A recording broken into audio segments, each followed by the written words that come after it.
हमारे व्यस्त जीवन में ईश्वर की आवाज़। धन जरूरी है, धन साधन है। धन ऊपर उठने की सबसे पहली सीढ़ी है, लेकिन मुक्ति और ईश्वर साध्य हैं, लक्ष्य हैं, ऊंचाई है, मंजिल है। हमें ईश्वर को ही पाना है। 31वां सामान्य सप्ताह 10 अक्टूबर 2023 शुक्रवार। पहला पाठ रोमियों के नाम संत पौलुस का पत्र अध्याय 15 पद संख्याएं 14 से 21 तक और संत लूकस का सुसमाचार अध्याय 16 पद संख्याएं 1 से 8 तक। जिस तरह से पेड़ पौधों को खाद की ज़रूरत होती है, वैसे ही हम इंसानों को धन और धन से जुड़े हुए संसाधनों की ज़रूरत होती है। धन हमें ना ज़्यादा चाहिए ना कम चाहिए, जितना ज़रूरत है। जितना जहाज को उड़ने के लिए ईंधन चाहिए, एक कार को चलने के लिए डीजल या पेट्रोल चाहिए, सीएनजी चाहिए, उतना ही हम इंसानों को धन की ज़रूरत है, ना ज़्यादा ना कम। जीविको उपार्जन के लिए धन जरूरी है, लेकिन अगर पूरी जिंदगी हम पेट्रोल ही कमाते रह जाएं, डीजल ही जुटाते रह जाएं और संसाधन ही इकट्ठे करते रह जाएं, तो यह समझदारी नहीं है। आज का सुसमाचार इस बात को स्पष्ट करता है कि हम धन का कैसे सदुपयोग करें। धन के खिलाफ नहीं है, लेकिन धन के सदुपयोग के साथ है। हमारे जीवन के निर्माण में धन की ज़रूरत है, संसाधनों की ज़रूरत है, उसकी अहम भूमिका है। और जीवन के निर्माण में धन सबसे पहले आता है और निचली सीढ़ी पर आता है। धन सबसे निचली सीढ़ी है, लेकिन वहीं रुक जाना, धन इकट्ठे करते रह जाना, कमाते रह जाना मूर्खता है। इसीलिए सुसमाचार में ईसा ने एक धनी व्यक्ति को धनी मूर्ख कहा। ईसा ने जो दृष्टांत सुनाया, उसमें धन संपत्ति और संसाधन को सही स्थान पर व्यवस्थित करने के लिए शिक्षा दी। मूलतः 3 तरह के लोग हैं, 3 समुदाय के लोग।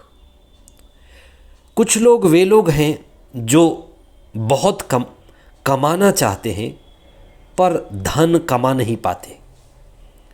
वो जो कमाते हैं, उनकी कमाई थाली से मुंह तक होती है, बचा नहीं पाते।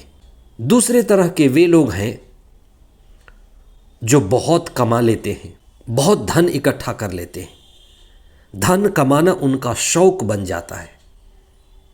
वे जितना चाहते हैं उतना कमाते चले जाते हैं, पर वे खर्च करना नहीं जानते। सही समय सही चीज में खर्च नहीं कर पाते। एक दिन पता चलता है कि दिन, साल, समय बहुत जल्दी बीत गया और मौत सामने आ गई। तब वे बड़े विचलित होते हैं, घबराते हैं कि जिंदगी भर कमाते रह गए, इकट्ठा करते रह गए, टैक्स भरते रह गए, बचाने के लिए चिंतित रह गए, और अब मौत दस्तक दे दी, मौत सामने खड़ी है, तो जो कमाया वो भी दूसरे के लिए हो जाएगा। और हो सकता है बेटा निकला नालायक, मूर्ख। इसलिए वह व्यक्ति घबरा कर बड़े दीनहीन, उदास और कंगाल की स्थिति में मरता है, क्योंकि मौत सब छीन लेगी, मौत उसकी सब ले लेगी, हाथ खाली के खाली रह जाएगा। और तीसरे तरह के लोग वे हैं जो धन कमाते हैं और उस धन का सही ढंग से खर्च करना भी जानते हैं। धन कमाकर अपने धन को शुभ और अच्छे कार्यों में खर्च करते हैं।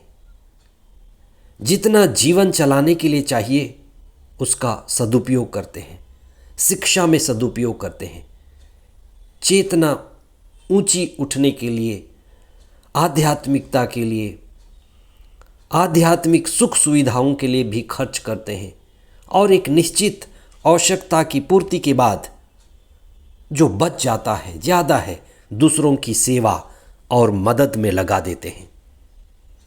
आज हम संत पौलुस के इस कथन पर विशेष चिंतन करें जिसे संत पौलुस ने तिमोथी को अपने पहले पत्र अध्याय 6 पद संख्याएं 7 से 9 के बीच में कहा था। उनका कथन बड़ा प्यारा है। भक्ति से बड़ा लाभ होता है, भक्ति से बड़ा लाभ होता है, किंतु केवल उसी को जो अपनी धन संपत्ति से संतुष्ट रहता है।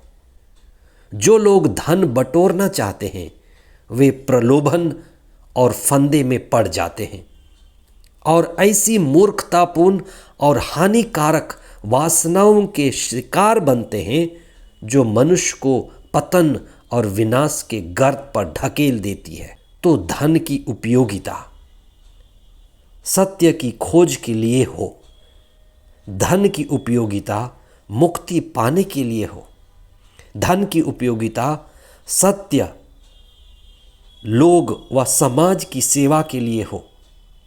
धन अच्छा है पर धन को सेवक ही रहना है, धन को मालिक नहीं बनना है।